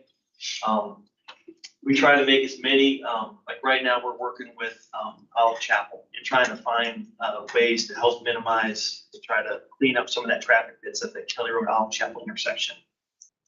Right now, that's a single stack carpool. We're meeting with her in a couple weeks, Russell. We're gonna show her a couple of the studies that we've done. One of the things I want to show is that's Kathy Arata out there at Apex French Middle School. And some people ask sometimes, well, when an officer is, an SRO is assisting with carpool, what are they doing? So a lot of people assume that means that's out on the road directing traffic, but when an officer is assisting with carpool, that's where Officer arrives at, that's right where I want her. She's in front of the school, she's talking, she's meeting parents, she's talking to kids, she's very visible in front of the school. And that's what most of our officers are doing. They're not out in front of schools directing traffic, they're either in front of their school or actually inside of their school. And to talk a little bit more about the backups and the congestion, to give you a great example is Laura Duncan at the high school. You come through there in the mornings and the afternoon, it's tough to get around. In my wheelhouse, we deal with crashes. And speed usually creates an opportunity for your type A serious injuries or lead to a fatal collision. So we like to slow speed down. And we have a capacity issue down in Laura Duncan. They have a day school there, preschool, as well as the high school, and then you got the US 64. So it's a blessing in itself to have the congestion. It comes down to patience, the community having patience. And then, you talk a little bit about Hemi Olive, and you've got your rural routes, and you've got your residential areas, and then you've got 3 institutions out there. So, having that congestion, obviously, at Lord Duncan is a good thing in my eyes.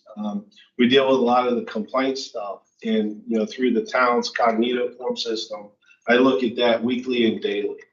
And the schools do create complaints. Citizens are complaining about that.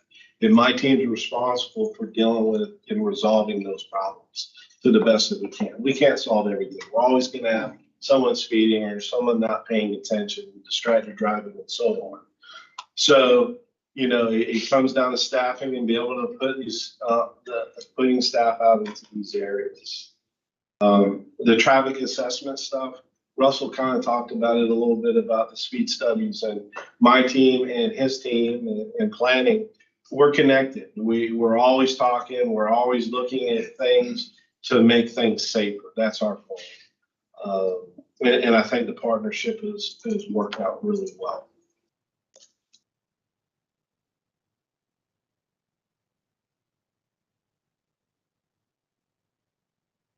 That concludes the presentation, and then I know we've had a lot of questions throughout, but if you have any follow-up questions that you'd like to touch on, we're all here to try to help answer any questions. See, the last bullet on the last slide, it mentions the school resource officers, those are separate from what you guys are doing. Yes, sir. Well, I'm the sergeant of the school resource officer. All right, But we so work- the SROs are helping with. Yeah, because, we're in special ops together, back sheriff's office. Like I said, when he gets a complaint, a lot of times we put it on speakers, you can hear it at the same time. Determine which way we're gonna go. Yeah, we had kind of worked hand in hand just because our schools do create a lot of traffic related issues. My daughter's always there. So what's the responsibility of the school system for any of this stuff? Are they kind of like, what matters is what's happening inside the school and not really what's outside like this? Or do they take part in a lot of these things too? I think our principals, they're our partners. I think they want to make things work. But a lot of times, I think once it's out on the roadway, I think they're more concerned about what's going on in the building and on the grounds. And so with newer schools, there's kind of accommodations made for carpool, like you got a kind of long windy road to get in and do to increase the capacity that's off road. So the problem is mostly around older schools that don't have those facilities, or is that just the newer schools as much as the old ones? Be a combination, I would say. Some of the older schools don't have as much, and maybe some of the stuff they're using may not be using the most efficiently. But to me, I feel like it's more of a capacity issue. An example we had with the Olive Chapel Elementary is they actually came in and got a modification, and they've got room for a double stack car lane.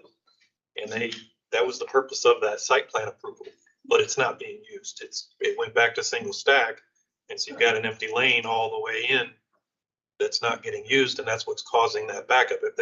That's what we're going to try to meet with them about again coming up. But if they were able to figure out a way, and I understand it has to do with, since it's an elementary school, you've got kids assigned to cars, and those cars usually have some sort of number, and they got teachers calling in their child's number, and they're trying to line the kids up in order, and maybe that doesn't work as well with multiple lines. So it's trying to find a way to balance that system with the dual stack. That's something we need to talk through. And also, I believe that, a lot of our schools have stayed the same size, but the size of our town is not. So we used to be not a carpool, maybe leak out the street a little bit, but didn't impact much stuff. But when our population doubles, it's gonna, significantly. And so to what degree can we work with the school system to make improvements on their side? Because we can do whatever we can do on the roads, but if it's school property, then the buildings go through the school system. So do we connect with them and say, hey, we think that's, you can orchestrate this a little bit better on your side? Yes. Yeah. That's a part of the traffic assessment and recommendations. Russell's team planning as well. Again, example, met with the principal and administration of the high school. We look at, we assess, we provide recommendations. Some they'll take, some that they. It seems to me like the toughest part that all of you have and I appreciate you guys sharing this information, is the education aspect, because that ultimately leads to behavioral changes, because we have kind of this idea of, well, there's too much traffic, but we see time that congestion's actually not only good, but we want to kind of build that into the model. But you'll have people who will say, I don't want to have the traffic congestion, or, hey, I see a cop out here in front of the school, but why aren't they directing traffic? Just letting folks understand the difference between what an SRO is and, what our traffic engineers, what our traffic crossing guards are. So it seems like in terms of kind of I'm looking at the world in kind of a reaction and a proactive side. On the reaction side, you guys are all over it. And it seems like we maybe need to figure out the best way of providing resources so that you guys can do that first proactive step a lot easier, because that's the behavioral changes where it seems like we're running into our roadblock. And I don't know, outside of the education efforts, how do we best address that? I think some of the issue is it's reoccurring annually. We're getting new parents in, new students, and it's always evolving. And that's why we connect in the beginning and try to rebalance towards the end of the school year and push those messages through the administration. They seem to be open to that idea, and then obviously the enforcement side of it that plays a part as well. But changing behavior through education, I think, is critical.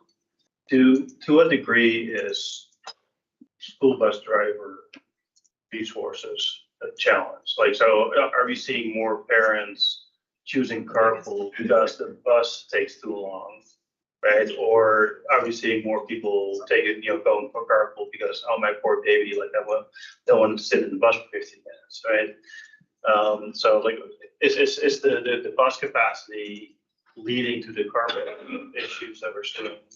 It would help, but I don't think it would eliminate it. I think a lot of people like what you're saying. If the bus is going to be unreliable, they're going to go ahead and get into the practice of taking their kids to school every day. Some kids rather, but not as many kids ride the bus. And then, so are we looking at a 4-year temporary problem then, right? Because, during the time of COVID, a lot of people got very comfortable driving their kid to school. Yeah. Right. And presumably continue that habit because, we're seeing that, basically since COVID, you see that increase. So once these kids start tapping out of the school system, right, it's like, do we think we're gonna kind of see a slide up towards like the pre-COVID levels? Possibly. We also have a lot more people that are now working from home. So instead of having to get that kid dropped off, that commute, I can take my child to school and then kind of ease into my morning back in the house. Fair enough. And I think the other side too is you've got to get more bus drivers. I think. Well, and that's why I'm saying, like, because the bus rides are short, so if they're 20 minutes, it's easier than if it's like, my kid is gonna sit in the bus for 45 minutes to go 3 miles, right? Yeah, and the drivers shortage. Right. I've heard that where they just don't have the bus drivers to drive the bus. Right. I mean, there were other issues along with COVID of just buses not showing up at all. So then your kid is sitting out at the bus stop and they're calling saying, Mom, you got to come pick me up and take me to school because the bus never came. So that was an issue that repeatedly happened over time. So then parents are just like, I'm going to have to make time, just carve out time and do this myself to make sure that my kids get to school. Yeah, and then, so like my question is really, so, did we, because of COVID, start building some behaviors that we now need to, unlearn, right? Or is that a problem that will time out because, 4 years from now, these kids will move on, right? And then, these parents will go back to whatever they were doing. But, if it's something that is persistent because of, the work from home, for example, right? I can see that, or bus routes becoming longer because of bus driver shortage and all that. Like, those are more systemic problems that we need to fix through the school system first. The other one is, more education based. Any other questions, comments? I just want to say exceptional presentation. I learned a lot of refresher, and you guys are really busy. I really appreciate all that you continue to do. So we don't have any other business. I'll go ahead and adjourn the meeting. Thank you all so much. Appreciate it. Always good to get the explanation. Got it. Nothing like getting yelled at when I was. Problem like this. Not saying And then so like it's wired. Yeah. Yeah, it's weird. It's weird. I'm like, okay. It just makes. I know. I just, it's gotta be unique in this area that happened. It's